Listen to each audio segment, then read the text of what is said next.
Let's just jump right into it. Welcome to This Explainer. Today we're diving into a genuinely fascinating and honestly, kind of unbelievable story of urban ecology happening right in our own backyards.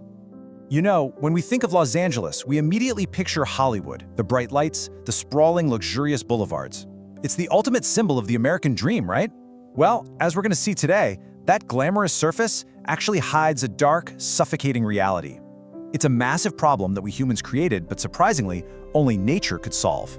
We're going to explore exactly how modern urban waste systems have inadvertently nurtured an entire uncontrollable shadow ecosystem.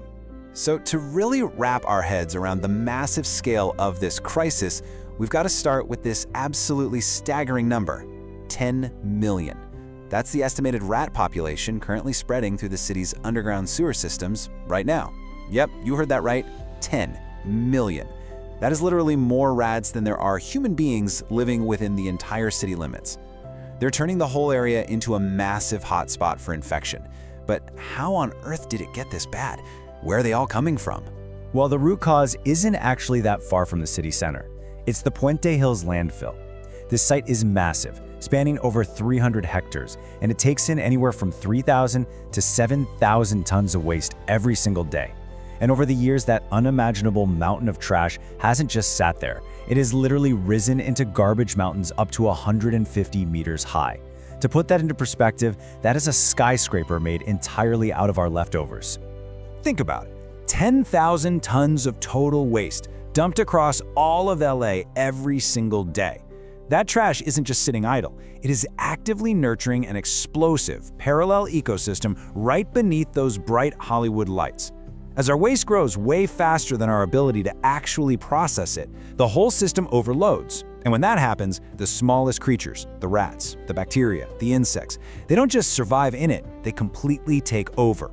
And the stakes here? They are incredibly high.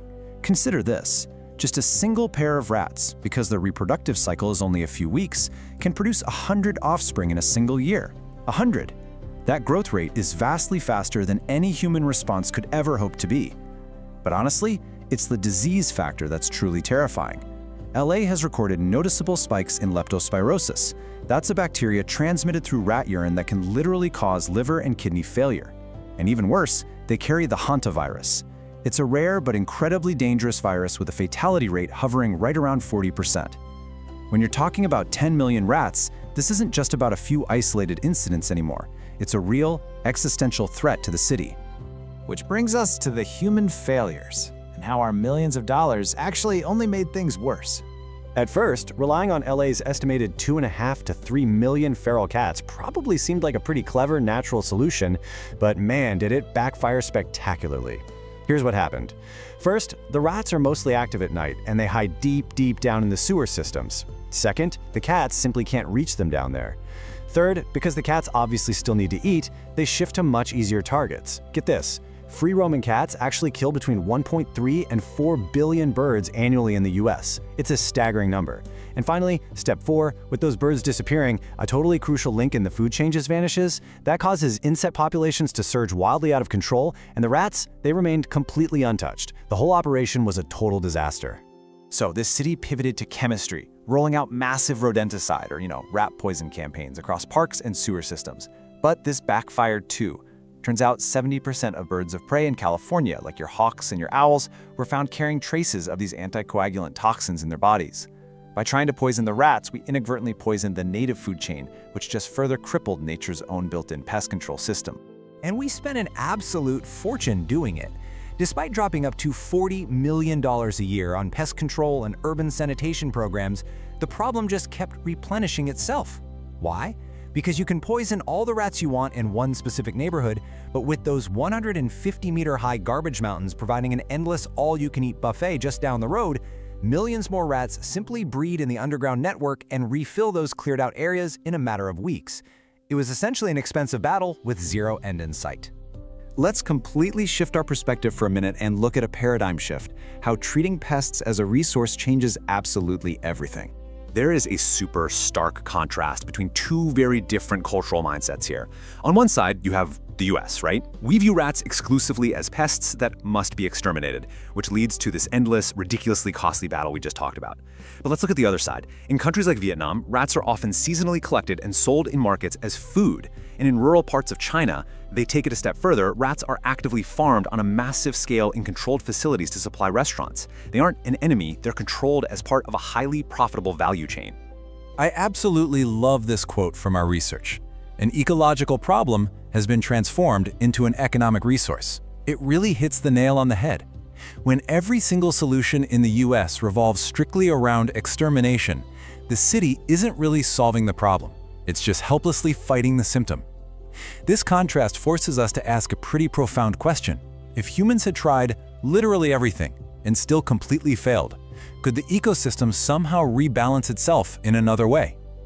Well, that brings us to the urban coyote, the unlikely hero returning to the shadows. The answer to LA's massive rat problem didn't come from some fancy laboratory, and it certainly didn't come from a multi-million-dollar government campaign. It came quietly, completely unnoticed, from an apex predator that we've spent over a century trying to destroy. While humans look at places like the Puente Hills landfill and see nothing but a toxic wasteland, the highly adaptable North American coyote, a population that is now over 7 million strong by the way, saw an untouched, all-you-can-eat buffet that opens the exact moment the garbage trucks leave. Since the early 20th century, we pushed predators like wolves right to the brink, and coyotes, they just adapted. They highly adapted to human-shaped environments to perfectly fill that gaping ecological gap. These coyotes perfectly slotted into this broken ecosystem. Think about their urban advantage. They operate in absolute silence from 10 p.m. until dawn, meaning most of us humans rarely even know they're out there. They are incredibly efficient hunters, with a single individual capable of killing hundreds of rats every single month. And amazingly, despite humans waging a literal century-long war against them, coyotes actually adapt and reproduce faster the more they are hunted. They stepped in to do the dirty work without a single dollar of human funding. Now, the actual science of how they won this battle is fascinating. The coyotes didn't even have to physically eat all 10 million rats to stabilize the population. That'd be impossible. They just had to introduce this incredibly powerful ecological concept called the landscape of fear. It's exactly what it sounds like. It's the phenomenon where just the mere presence and scent of an apex predator fundamentally alters the behavior, the foraging, and the reproduction of prey species. This landscape of fear caused drastic lifestyle changes for the rats. Before the coyotes showed up, rats foraged pretty much the entire night. But after coyotes, they shrank their active time to just 1 or 2 terrified hours right before dawn. Camera sightings of rats completely plummeted from around 40% of the footage to sometimes just 3%. And you know those massive clustered rat groups that allowed them to breed so incredibly quickly? They broke apart into scattered, weakened little groups. Because they were spending less time eating and way more time hiding, they just lost the biological energy needed to sustain their explosive reproduction. And the results were, frankly, absolutely astonishing. Driven by both direct hunting and this new landscape of fear, rat populations began to drop significantly. In many areas, they declined by up to 60%. And around the Puente Hills landfill specifically, the population was basically cut in half. This was a massive, massive victory that millions of dollars in human campaigns, traps, and toxic poisons had completely failed to achieve. But hey, the coyotes didn't just stop at rats. Remember our feral cat disaster from earlier? Well, by moving into this environment, the coyotes actually inadvertently solved that secondary crisis too. When researchers analyzed the coyotes' diet in these landfill areas, they found that up to 42% of their diet contained traces of feral cats. The cats, the same ones that were destroying the native bird population, were suddenly no longer the top predators in the yard. You see, cats are highly sensitive to predator pheromones.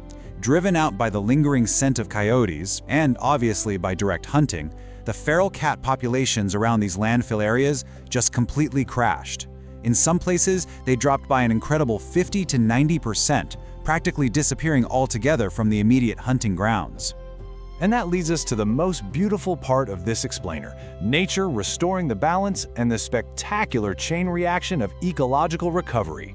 So, without the intense, artificial pressure of millions of feral cats hunting them down every day, the small native birds finally returned in droves. Studies showed that in areas with a stable coyote presence, native bird populations actually rebounded by 20 to 40% in just a few years. Neighborhoods that had been dead silent in the mornings gradually filled right back up with birdsong. This triggered a perfect natural cycle. Let's break it down. Step 1. The coyote moves in and completely suppresses the exploding rat and feral cat populations. Step 2. With the cats gone, native birds safely return and start multiplying. Step 3. What do birds eat? Insects. So they naturally control and reduce those surging insect populations that were thriving in the garbage. And finally, step 4. The fractured food chain is fully restored. The ecosystem managed to balance itself completely without human interference, without harsh chemicals, and without million-dollar municipal budgets. Ultimately, Los Angeles didn't lack money, and it certainly didn't lack technology. What it lacked was ecological balance. We tried to control everything, but honestly, we only made things worse. As this quote perfectly summarizes, sometimes the solution isn't doing more, it's stopping the wrong actions. It just proves that taking a step back and letting nature reinsert a forgotten link is sometimes the absolute most powerful action we can possibly take. This leaves us with a pretty profound thought to take away from this explainer today. We built our cities to keep nature out, but eventually, nature always finds its way back in. Are we brave enough to stop fighting it, put down the poisons, and finally let nature do the work for us? It's definitely something to think about the next time you hear a coyote howling in the